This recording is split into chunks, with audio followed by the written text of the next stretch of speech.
Chapter 13. The Delights of Anticipation. "It's time Anne was in to do her sewing," said Marilla, glancing at the clock and then out into the yellow August afternoon, where everything drowsed in the heat. "She stayed playing with Diana more than half an hour more'n I gave her leave to, and now she's perched out there on the woodpile talking to Matthew 19 to the dozen, when she knows perfectly well she ought to be at her work. And of course he's listening to her like a perfect ninny. I never saw such an infatuated man. The more she talks and the odder the things she says, the more he's delighted, evidently. Anne Shirley, you come right in here this minute, do you hear me?"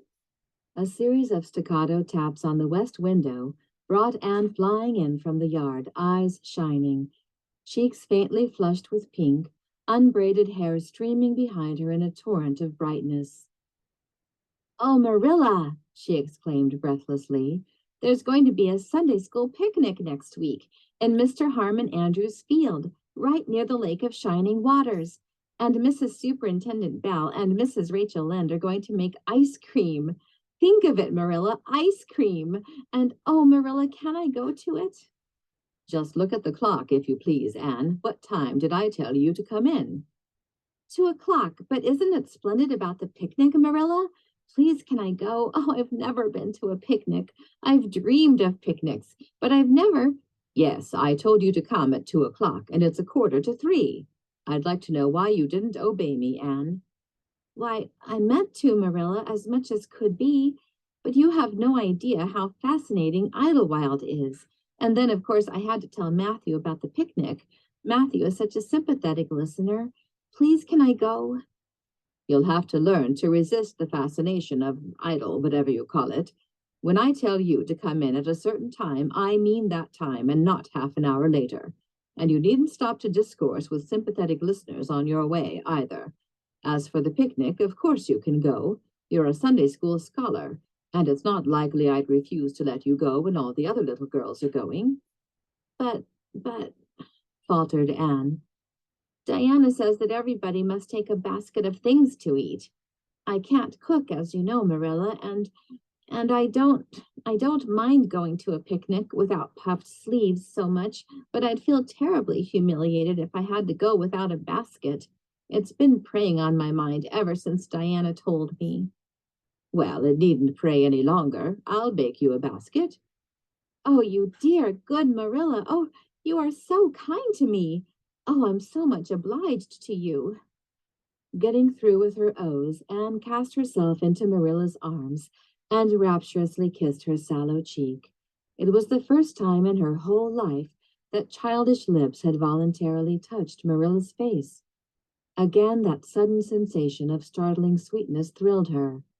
She was secretly vastly pleased at Anne's impulsive caress, which was probably the reason why she said brusquely, There, never mind your kissing nonsense. I'd sooner see you doing strictly as you're told.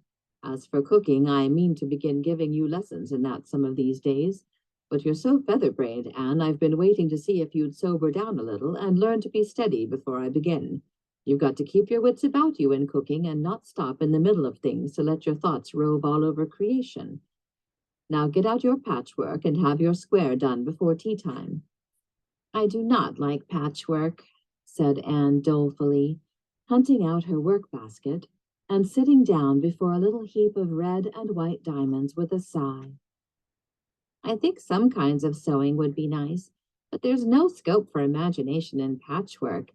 It's just one little seam after another, and you never seem to be getting anywhere. But of course, I'd rather be Anne of Green Gables sewing patchwork than Anne of any other place with nothing to do but play. I wish time went as quick sewing patches as it does when I'm playing with Diana, though. Oh, we do have such elegant times, Marilla. I have to furnish most of the imagination, but I'm well able to do that. Diana is simply perfect in every other way. You know that little piece of land across the brook that runs up between our farm and Mr. Barry's? It belongs to Mr. William Bell, and right in the corner there is a little ring of white birch trees. The most romantic spot, Marilla. Diana and I have our playhouse there. We call it Idlewild. Isn't that a poetical name? I assure you it took me some time to think it out. I stayed awake nearly a whole night before I invented it. Then, just as I was dropping off to sleep, it came like an inspiration. Diana was enraptured when she heard it. We have got our house fixed up elegantly. You must come and see it, Marilla, won't you? We have great big stones, all covered with moss for seats, and boards from tree to tree for shelves. And we have all our dishes on them. Of course, they're all broken, but it's the easiest thing in the world to imagine that they are whole. There's a piece of a plate with a spray of red and yellow ivy on it that is especially beautiful. We keep it in the parlor, and we have the fairy glass there, too. The fairy glass is as lovely as a dream. Diana found it out in the woods behind their chicken house.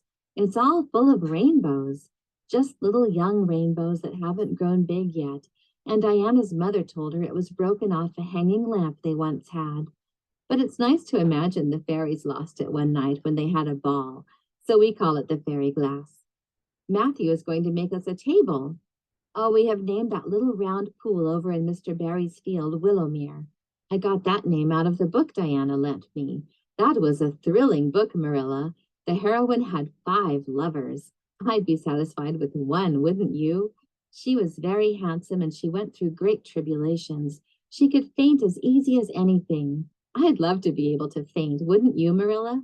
It's so romantic. But I'm really very healthy for all I'm so thin. I believe I'm getting fatter, though. Don't you think I am? I look at my elbows every morning when I get up to see if any dimples are coming. Diana is having a new dress made with elbow sleeves. She is going to wear it to the picnic. Oh, I do hope it will be fine next Wednesday. I don't feel that I could endure the disappointment if anything happened to prevent me from getting to the picnic.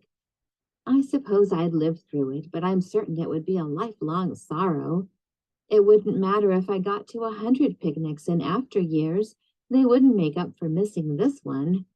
They're going to have boats on the Lake of Shining Waters and ice cream, as I told you. I have never tasted ice cream. Diana tried to explain what it was like, but I guess ice cream is one of those things that are beyond imagination. "Anne, you have talked even on for 10 minutes by the clock," said Marilla. "Now, just for curiosity's sake, see if you can hold your tongue for the same length of time." Anne held her tongue as desired, but for the rest of the week, she talked picnic and thought picnic and dreamed picnic. On Saturday, it rained, and she worked herself up into such a frantic state, lest it should keep on raining until and over Wednesday, that Marilla made her sew an extra patchwork square by way of steadying her nerves. On Sunday, Anne confided to Marilla on the way home from church that she grew actually cold all over with excitement when the minister announced the picnic from the pulpit. "Such a thrill as went up and down my back, Marilla. I don't think I'd ever really believed until then that there was honestly going to be a picnic. I couldn't help fearing I'd only imagined it, but when a minister says a thing in the pulpit, you just have to believe it." "You set your heart too much on things, Anne," said Marilla with a sigh. "I'm afraid there'll be a great many disappointments in store for you through life." "Oh, Marilla, looking forward to things is half the pleasure of them," exclaimed Anne. "You mayn't get the things themselves, but nothing can prevent you from having the fun of looking forward to them. Mrs. Lynde says, 'Blessed are they who expect nothing, for they shall not be disappointed.' But I think it would be worse to expect nothing than to be disappointed." Marilla wore her amethyst brooch to church that day as usual. Marilla always wore her amethyst brooch to church. She would have thought it rather sacrilegious to leave it off, as bad as forgetting her Bible or her collection dime. That amethyst brooch was Marilla's most treasured possession.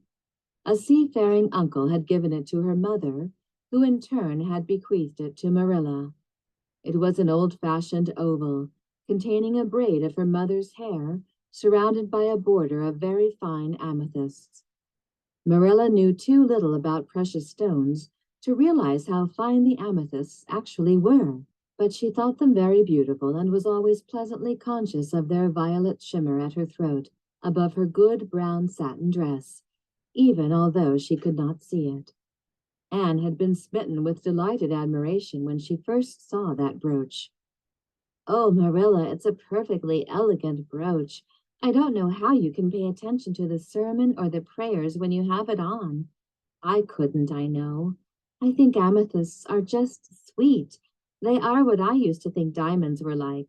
Long ago, before I had ever seen a diamond, I read about them and I tried to imagine what they would be like. I thought they would be lovely, glimmering purple stones. When I saw a real diamond in a lady's ring one day, I was so disappointed I cried.